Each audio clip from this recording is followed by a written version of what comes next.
Hello everyone, ANM GNM 2026 result তো already out হয়ে গেছে। আর গতকালকের ভিডিওতে আমি তোমাদের সাথে এএনএম এর এক্সপেক্টেড কাট অফ র্যাঙ্ক কত যেতে পারে সেটা অলরেডি শেয়ার করেছি। আজকের এই ভিডিওতে আমি তোমাদের সাথে জিএনএম এর এক্সপেক্টেড কাট অফ র্যাঙ্কটা শেয়ার করব।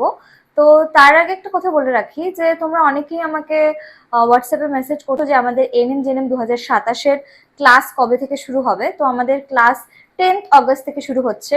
এবার যাদের র্যাঙ্ক কিছুটা পেছনে এসেছে, মানে এবার চান্স নেই তোমাদের, তো আমি বলবো কাউন্সেলিং তোমরা অবশ্যই করাও, কিন্তু তার সাথে সাথে সময় নষ্ট না করে নেক্সট ইয়ারের প্রিপারেশনও তোমাদের শুরু করে দেওয়া উচিত, কারণ কম্পিটিশন কিন্তু অনেক বেশি টাফ।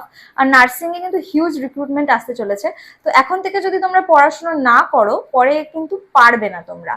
তো তোমরা কোচিংয়ে যদি জয়েন করতে চাও, দেখো আমি স্ক্রিনে একটা নাম্বার মেনশন করে দিয়েছি, এই নাম্বারে তোমরা কল করতে পারো বা হোয়াটসঅ্যাপ করে নিতে পারো। আর এএনএম না জিএনএম কোনটা ভালো হবে এটা নিয়ে তোমাদের অনেক ডাউটস রয়েছে, তো একটু ক্লিয়ার করে দিই। তোমরা যারা জাস্ট মানে ট্রেনিংটা কমপ্লিট করার পরই জব করতে চাইছো তারা ডেফিনেটলি এএনএম কোর্সটাই মানে করবে। আর যারা ভাবছো যে না আমরা নার্সিংয়ে একটা হায়ার স্টাডিজ করতে চাইছি, একটা ভালো জায়গায় যেতে চাইছি, সেক্ষেত্রে তোমরা জিএনএম করো। জিএনএম করে পোস্ট বেসিক করবে, এমএসসি নার্সিং করবে, তারপরে তোমরা অ্যাজ টিউটার তোমরা নার্সিং ইনস্টিটিউটগুলোতে জয়েন করতে পারবে, বা তোমরা অনেক হাই পোস্টে কিন্তু যেতে পারবে যদি তোমরা জিএনএমটা করো। ঠিক আছে? তো আরো যদি কোনো ডাউট থাকে তোমাদের এএনএম জিএনএম রিলেটেড, তোমরা অবশ্যই কমেন্ট করে আমাকে জানাতে পারো। তো শুরু করছি আজকের ভিডিওর মেইন টপিক, যে জিএনএম এর ক্ষেত্রে কাট অফ র্যাঙ্ক কত যেতে পারে। তো আমি না তোমাদের সাথে যে র্যাঙ্কগুলো শেয়ার করব, ইউআর এর ক্ষেত্রে বলো, ওবিসি, এসসি, এসটি, ইডাব্লিউএস, প্রত্যেকটাই কিন্তু তোমাদের জিএমআর মানে জেনারেল মেরিট র্যাঙ্ক যেটা। এখানে আমি ক্যাটাগরি র্যাঙ্ক কিন্তু শেয়ার করছি না। তোমাদের র্যাঙ্ক কার্ডে যদি তোমরা দেখো দুটো র্যাঙ্ক কিন্তু তোমাদের দিয়েছে, একটা জিএমআর আর একটা হচ্ছে ক্যাটাগরি ওয়াইজ র্যাঙ্ক। তো আমি এখানে যেগুলো শেয়ার করব সমস্তটাই কিন্তু তোমাদের জিএমআর এর রেসপেক্টেই শেয়ার করছি।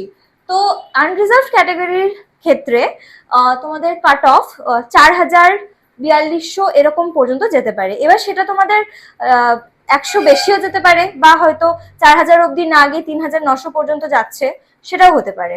সেকেন্ড হচ্ছে ওবিসি ক্যাটাগরির ক্ষেত্রে। ওবিসি ক্যাটাগরির ক্ষেত্রে মোটামুটি 4500 পর্যন্ত তোমাদের র্যাঙ্ক যাবে। আর এসসি ক্যাটাগরির ক্ষেত্রে 8000, এটা বেড়ে তোমার 9000ও হতে পারে। জিএমআর, বারবার বলছি এগুলো কিন্তু সমস্তই জিএমআর।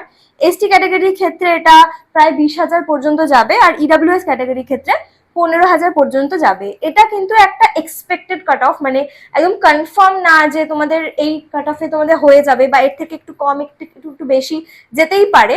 তো যখন সিট ম্যাট্রিক্সটা আমি তোমাদের সাথে ডিটেইলে আলোচনা করব তখন তোমাদের নিজেদেরও কিছুটা আইডিয়া ক্লিয়ার হবে। আর এরপর তো তোমাদের কাউন্সিলিং রিলেটেড সমস্ত ডকুমেন্টস তোমরা কি কি রেডি করবে সেই রিলেটেড সমস্ত ভিডিওগুলোই আসছে। তো চ্যানেলটা যদি এখনো সাবস্ক্রাইব করে না থাকো অবশ্যই চ্যানেলটাকে সাবস্ক্রাইব করে রাখো। তোমাদের এএনএম জিএনএম রিলেটেড সমস্ত কোয়ারিজ, সমস্ত ডাউটস, তোমাদের যা যা প্রবলেম ফেস করতে হবে সমস্তটাই কিন্তু এই চ্যানেলে তোমরা আপডেটস পেয়ে যাবে। আর তোমাদের যেমনটা বললাম যে আমাদের যে ব্যাচ, পেইড ব্যাচ, সেটা 10th অফ অগস্ট থেকে শুরু হচ্ছে। তো তোমরা যদি চাও এখন থেকে কিন্তু প্রি বুকিং করে নিতে পারো। প্রি বুকিং করতে তোমাদের অনলি 99 রুপিস লাগবে। তোমরা হোয়াটসঅ্যাপ করো, তোমাদের সমস্ত ডিটেলস কিন্তু শেয়ার করে দেওয়া হবে। আর হচ্ছে আমাদের ফ্রি ব্যাচের লিঙ্ক আমি ফার্স্ট কমেন্টে পিন করে দিচ্ছি। আমাদের ফ্রি হোয়াটসঅ্যাপ যে গ্রুপ রয়েছে সেখানে তোমরা কিন্তু জয়েন করে যাও, ওখানেও তোমরা অনেক আপডেটস পেয়ে যাবে। ভিডিওটা ভালো লাগলে অবশ্যই লাইক করে দিও, আর এএনএম জিএনএম রিলেটেড যে কোনো আপডেটের জন্য চ্যানেলটাকে সাবস্ক্রাইব করে পাশে থাকা বেল আইকনটা প্রেস করে দিও।